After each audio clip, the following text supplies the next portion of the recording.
या मैं ऐसे बोलूं कि आपने सर्दी को हरा के गर्मी पैदा की है, इसके लिए भी आपको बहुत बहुत बधाई।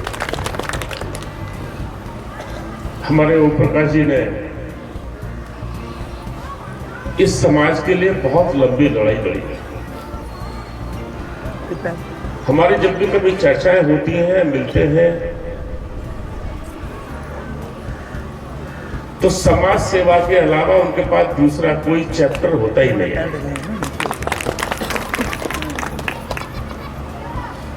अभी हमारे कोई नेता आने वाले हैं, हमें कोई ऐतराज नहीं है, लेकिन किसी को गुमराह करके लोगों को इकट्ठा करना यह अच्छी बात नहीं है। मैं तो यहां तक भी सुना था कि राशन कार्ड ले आओगे या आधार कार्ड ले आओगे या कोई सी भी आईडी आप ले आएंगे अपनी, तो आवास वहीं के वहीं स्वीकृत कर देंगे।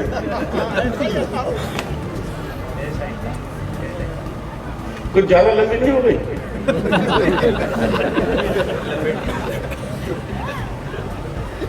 और किसी ने कहा भी है कि जब मारनी है तो फिर लंबी मारनी चाहिए।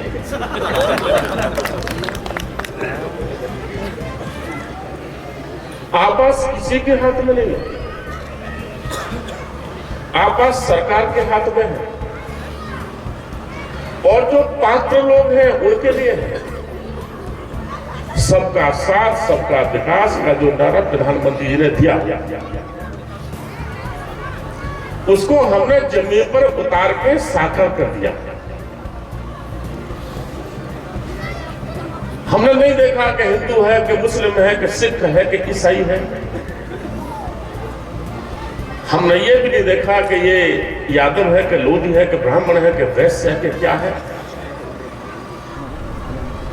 हमने ये भी देखा कि ये सपा का है कि बसपा का है कि कांग्रेस का है। सबका विकास। तो ये क्या लिखा है? सब लोग चलिए भाई, बार बार फोटोग्राफी रुकी जाएगी बात।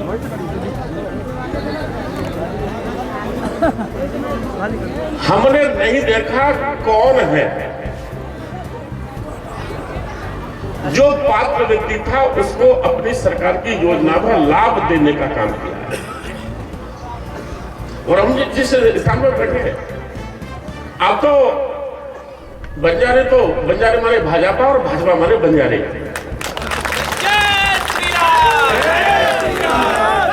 हम जहां बैठे हैं ये ऐसी बेल्ट है जहां साइकिल के अलावा कुछ दिखाई नहीं देता, और साइकिल वाले भी हमारे संग में, ऐसा भी नहीं है। मनीष सिंह जी बैठे हैं, हमारे जवंडी सिंह बैठे हैं, जिनको बैठे हैं, सुरेश जी बैठे हैं, मेरे यादव लोग बैठे हैं।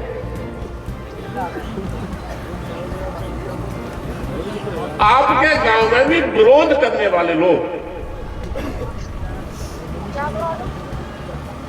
जो आप वोट मांगने जाते होंगे तो 10 तरह की तो गाली बकते होंगे, अच्छा व्यवहार नहीं करते होंगे।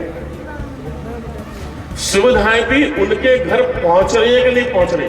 बोलो, पहुंच रही है ना? पहुंच रही है ना? यह है सबका साथ सबका विकास और ईमानदारी के साथ न्याय देने का काम है। आपको उज्ज्वला कैसे मिली होगी? मिली है? शौचालय मिले हैं? अम्मा जिसको नहीं मिले हैं वो तो कर रही हैं, और जिनको नहीं मिले हैं वो चुप बैठी हैं। बताओ, सबको मिले हैं, सबको मिले हैं। वो ही अलग लोग हैं जो दो भाई हैं, एक ही परिवार है, वो तो कहते हैं हमें नहीं मिला, लेकिन उनके घर में तो आया, आवास मिला। लगातार 5 साल से आपको निःशुल्क राशन मिला। किसान सम्मान निधि में 6,000 रुपए मिले। मिले। अटल पेंशन में आपको पेंशन मिली, दिव्यांगों को अलग से सुविधा मिली। और मुख्यमंत्री ने तो एक नई घोषणा चलाई है केवल बंजारे समाज के लिए, नायकों के लिए। सर्वे करिए और जिनके पास आवास नहीं है उनको आवास दो। अलग से कोई योजना नहीं चलती किसी समाज के लिए, लेकिन अलग से एक योजना चलाई है। नंबर 1 तो ये पहले ही पूरे हो गए, और कहीं किसी प्रधान ने, किसी ने बेईमानी करके किसी गरीब का हक मानने का काम किया है, उसको हम पूरा करेंगे। अब कुछ लोग कह रहे थे कि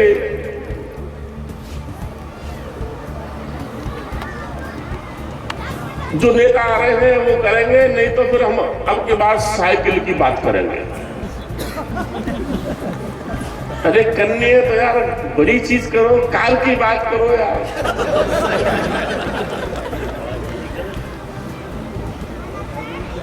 क्या उसकी बात करेंगे जिसने राम मंदिर के लिए सैकड़ों लोगों को गोली से मरवा दिया? क्या उसको देने की बात कर रहे हैं जिन्होंने कहा था कि परिंदा पैर भी नहीं मारेगा? क्या उनकी बात कर रहे हैं कि जब बाबूजी का अंतिम समय था, जब वो बाबूजी दुनिया में चले गए थे, जिस दिन उनकी मृत्यु हुई थी उस दिन उनके घर के 150 मीटर की दूरी पर उनका घर था, आना पसंद नहीं किया। जब तक सूरज चांद रहेगा बाबूजी और जब वो गए तो मैं उनके यहां गया।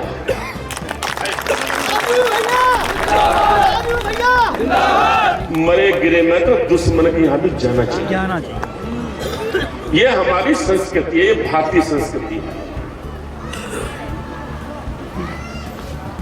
एक भी गांव ऐसा नहीं छोड़ा जिस गांव में बिजली नहीं पहुंचा दी,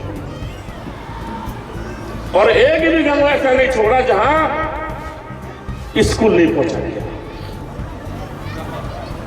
किसी भी गरीब का बच्चा किसी पार्टी का हो, किसी जाति का हो, किसी धर्म का हो, बिना पढ़ा लिखा नहीं रहना चाहिए। उसकी व्यवस्था हमारी सरकार ने की, और यह हमारा सौभाग्य है कि उस विभाग के मंत्री आपका नाती है, मेरे बेटे हैं, आपका नाती है। जूते फ्री, मोजे फ्री, किताबें free, 2 dress free, shirt free, fees free और खाना फ्री। कभी हुआ पहले से? हुआ है? तो फिर किसी भी गरीब का बच्चा बिना पढ़ा लिखा नहीं रहना चाहिए। वो वोट दे ना दे अलग बात है, लेकिन उसके बच्चे का भविष्य बनना चाहिए। यह हमारी सरकार का एक उद्देश्य है। राशन बचा, खास तौर से हम जिस जगह बैठे हैं यहां तो राशन ही नहीं बटा कभी। चौथा प्रमुख जी बटा के नहीं मिलता था कभी आपको?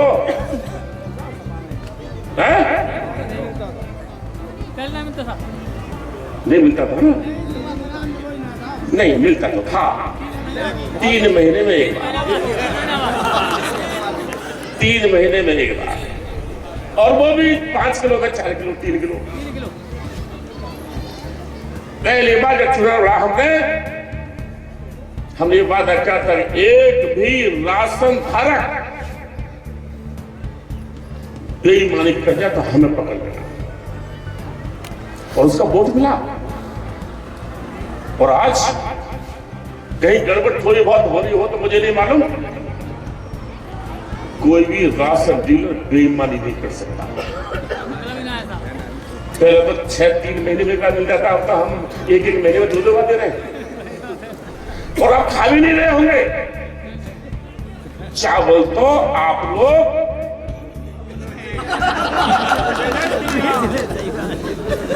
सही बात है ना? हर गरीबी का विकास होना चाहिए, और उसका कारण बताऊं, उदाहरण दूं।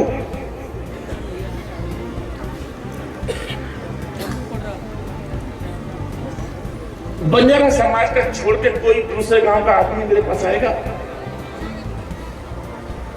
कोई भी आएगा? अरे कोई आइए ना बंजारा समाज को छोड़ के। कौन सा नाम बेटा? नीनामई। कौन कौन लोग थे गांव में? सौरे। अच्छा तू बैठा, तुम तो कट रहो। और कोई आ जाओ। कौन सा गांव का हो? हैवतपुर। कौन कौन लोग गांव में? ओके, काम चल जाएगा, काम चल जाएगा आपसे।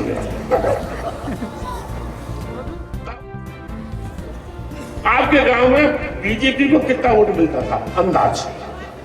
अंदाज बता दूं, 50, 10, 20, 100, 200, जो अंदाज है 10%। और 14 के चुनाव में जब प्रधानमंत्री बने तब बढ़ाता के घटा था, बढ़ा के घटा है 50% हो गया, 10 से 50 है ना। और भी चुनाव हुआ 17 का विधानसभा का, तब बढ़ाता के घटा था 60%। फिर चुनाव 19 का हुआ, दूसरी बार मोदी जी प्रधानमंत्री बने तब घटाता के बढ़ा था। और अब आने वाला 24 का चुनाव, तो क्या उम्मीद करें, बढ़ेगा कि घटेगा? 75% मैं जाता हूं।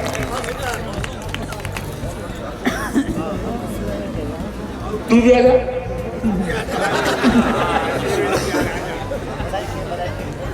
चौदह में जो स्थिति थी, 14 के बाद में 17 में, फिर 19 में, उसके बाद में 22 में, और अब 24 में, क्या कुछ अंतर आया है गांव में वोटों में? कुछ आया हो तो, नहीं आया हो तो बोल, कितना अंतर आ गया?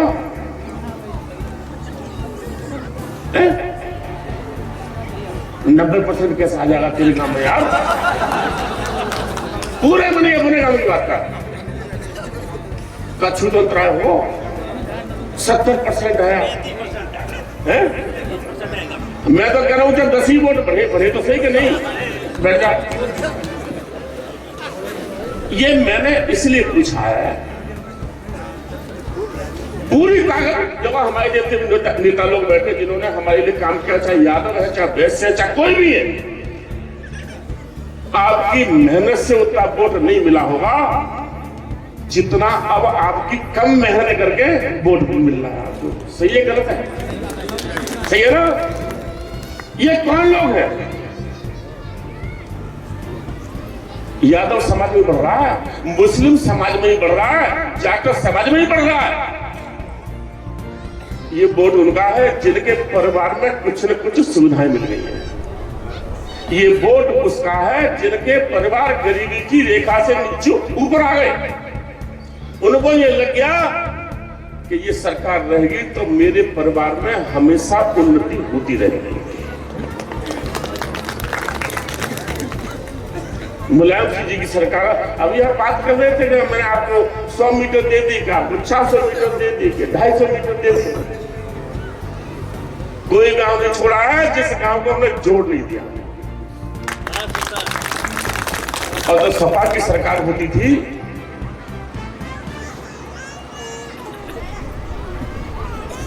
तो गांवों का चयन होता था।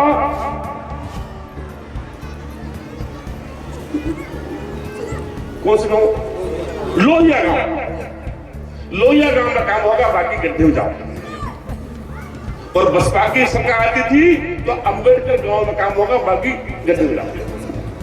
हमारी सरकार आई है तो कोई योजना नहीं है। प्रधानमंत्री की योजना है कि सबको सुविधा मिलनी चाहिए। अब एक भी गांव ऐसा है जिस गांव में अच्छी खासी रकम नहीं आ रही हो? आ रही कि नहीं आ रही है?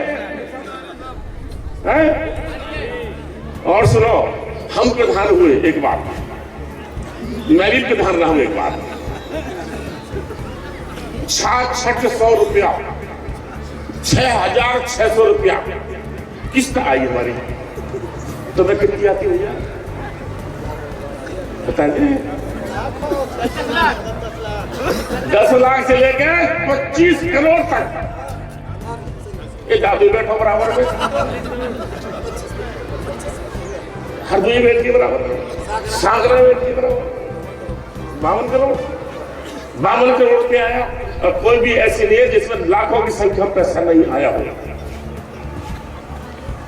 इसलिए अभी ममता तो क्या थी, डीलर थी, क्या थी ये?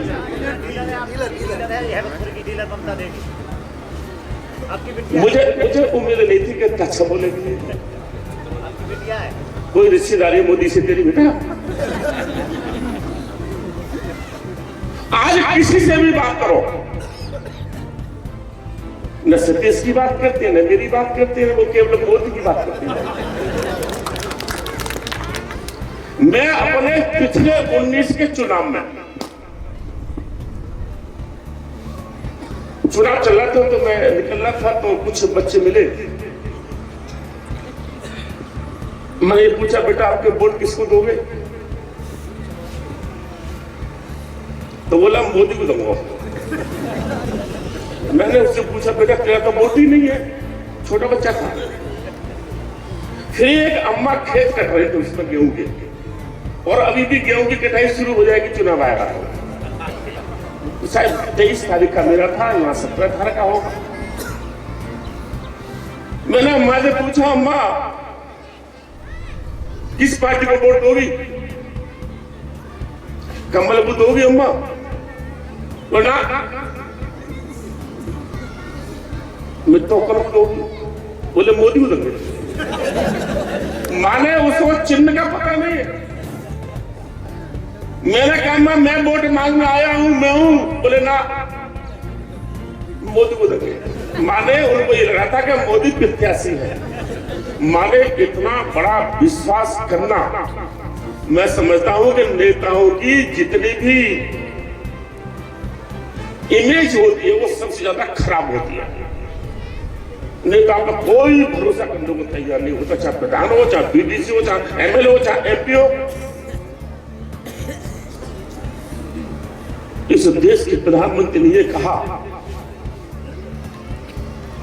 कि मैं उज्ज्वला गैस देना चाहता हूं, जो संपन्न लोग हैं अपनी अपनी सब्सिडी छोड़ दो। करोड़ों लोगों ने छोड़ दी।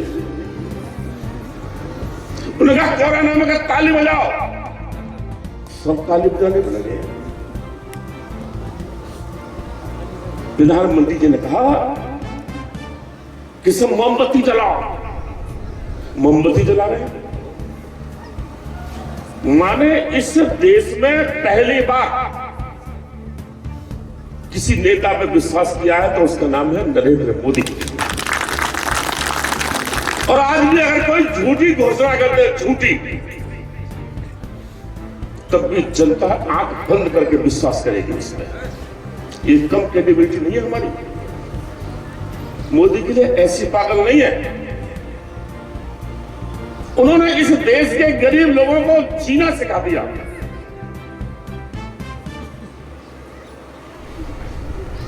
अभी राम मंदिर की बात चल रही थी, सतीश जी भी कह रहे थे, आप भी जयकारे लगा दिए जय श्री राम के नाम पर।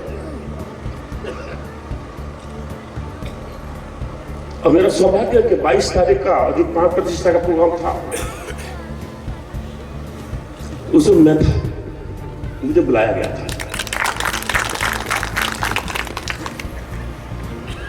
आप भी पैसा मत होइए।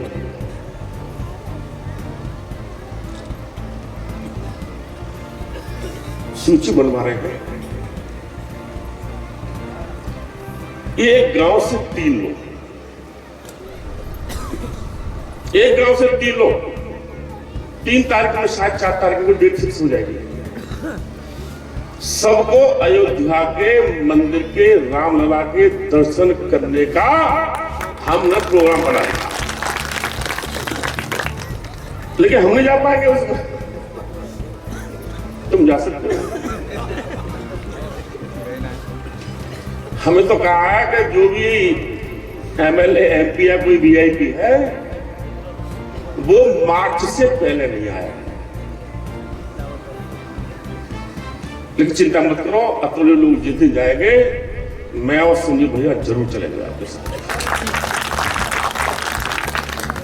अब बचा क्या है? 3 तलाक समाप्त कर दिया, धारा 370 समाप्त कर दी, 53A समाप्त कर दिया, राम मंदिर बनाकर रख दिया। जो हजारों साल की समस्याएं थी उसका समाधान हमने 9 साल में कर दिया। अब तो एक ही चीज बची है बस, क्या चीज? ना वो तो दारोगे तुम नहीं, और क्या डालोगे यार? कुछ आगे कुछ छोड़ोगे कि नहीं छोड़ोगे? बाबूजी का आशीर्वाद। अभी पीओ को लेना है,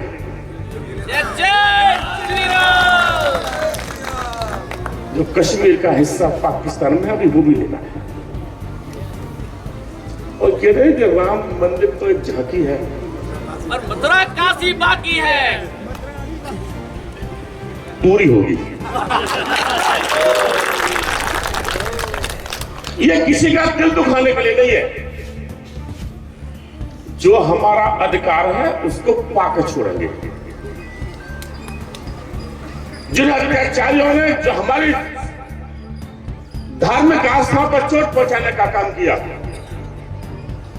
उसको वापस लेकर छोड़ेंगे। और अभी ज्ञान पापी का मामला चला है, अभी बगी साहब को ज्यादा मालूम होगा, उसके तथ्य सामने आ गए कि नीचे हमारी देवी देवताओं की मूर्ति है। चिंता मत करिए, ये देश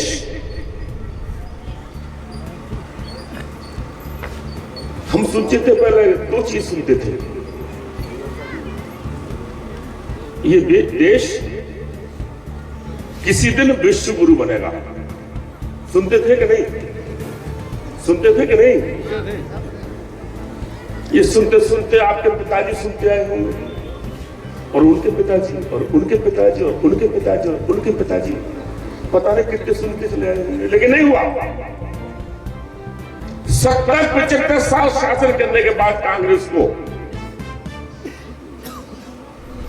16वीं देश की अर्थव्यवस्था मिली, 16वें स्थान पर दुनिया की।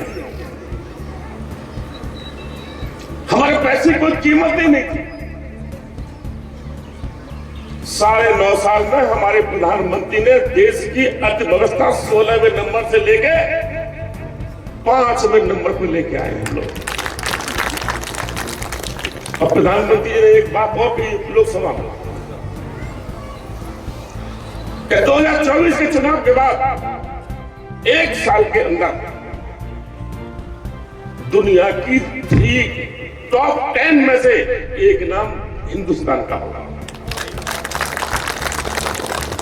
तो क्या सोने की चिड़िया होता था? क्या सोने की चिड़िया नहीं हो रहा? ये देश शक्तिशाली बनेगा। आप में से कोई विदेश गए? कोई गए हैं? आप गए? कब गए थे? 2007 में। आपको ऐसे देखते होंगे जैसे भिकमंगे देश का आदमी आ गया। भिकमंगे देश का मुझे मौका मिला कई बार जाने का। किसी भी शोरूम में घुस जाओ तो वहां का जो सेल्समैन होता था वो इंडियन और पाकिस्तान की तरफ तो देखता ही नहीं था। वो जानता था इनमें पैसा तो नहीं, ये लेंगे नहीं, इधर घूमेंगे उधर घूमेंगे, इसके भाव करेंगे इसका भाव करेंगे और बाहर निकल जाएगा। आज अगर इसी देश का आदमी कहीं भी बाहर जाता है तो वहां का सेल्समैन भी इज्जत की निगाह से देखता है। और क्या चाहिए तुम्हें? क्या चाहिए? इस देश की स्थिति इतनी खराब थी उस समय, जिस मुख्यमंत्री थे नरेंद्र मोदी, राज्य गुजरात के, अमेरिका में वीजा देने से मना किया था, आपको अनुमति नहीं मिलेगी आने की। ये हमारे देश की स्थिति थी उस समय। और आज वही अमेरिका इस देश के प्रधानमंत्री को लेने के लिए एयरपोर्ट पर आया था लेने। आता कि नहीं? बड़ी बड़ी जगह झगड़ा होता है, उसकी मध्यस्थता करने के लिए कहते हैं कि हिंदुस्तान मध्यस्थता करे। और देखिए एक चीज और, आपको शायद कम लोगों को पता होगा, अब जो झगड़ा हुआ था दो देशों में, कौन कौन देश थे वो?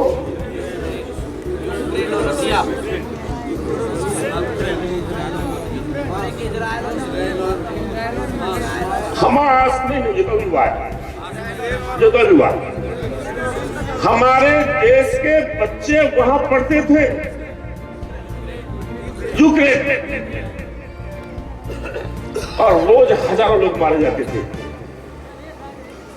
प्रधानमंत्री ने कहा था वहां के प्रधानमंत्री से कि मेरे देश के बच्चे सुरक्षित आने चाहिए। बोले मैं इंतजाम कर रहा हूं, सुबह से शाम तक मैं अपने हवाई जहाज भेज के अपने बच्चों को ले लूंगा यहां से,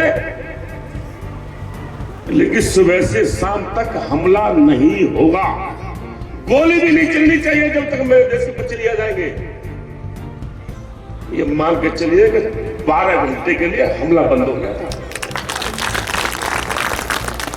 तुम्हारे घर में आपस में तुम्हें हरी हो ना, अगर लट पाटे वही हो,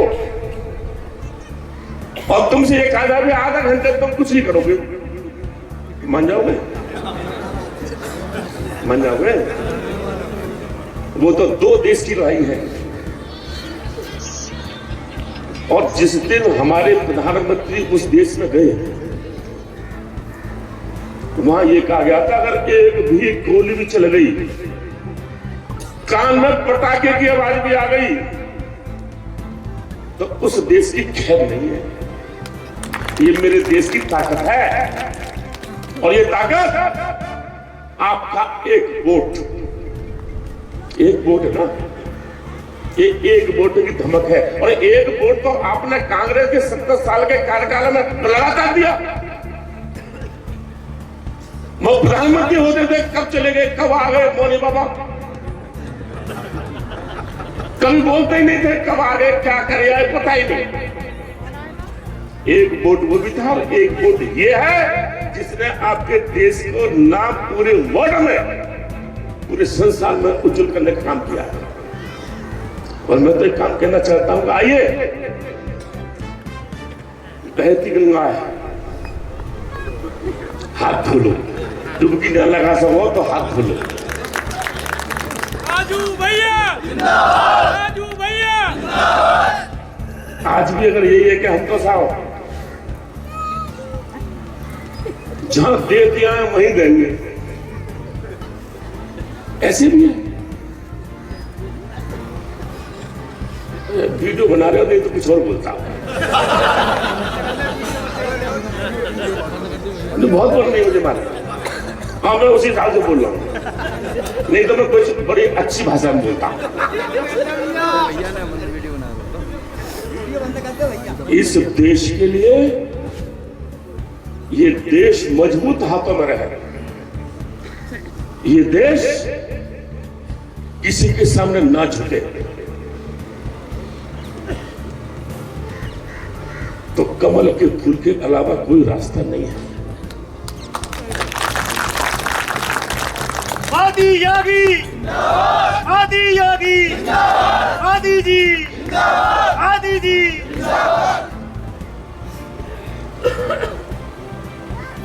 तुमने यार वीडियो बना के अच्छा नहीं किया। नहीं यार, हम बोल ही नहीं पा रहे थे, क्योंकि हम किसी को गंदा नहीं बोलते, किसी को गाली नहीं बोलते, लेकिन जो देसी भाषा में बात करना चाहता था वो आपने नहीं करने दिया। चलिए कोई बात नहीं, नायक समाज के लिए ओम प्रकाश जी और हरप्रसाद जी और आप लोग बताते रहिएगा, आपके हर संभव सहयोग करने का मैं वादा करता हूं। बहुत बहुत धन्यवाद।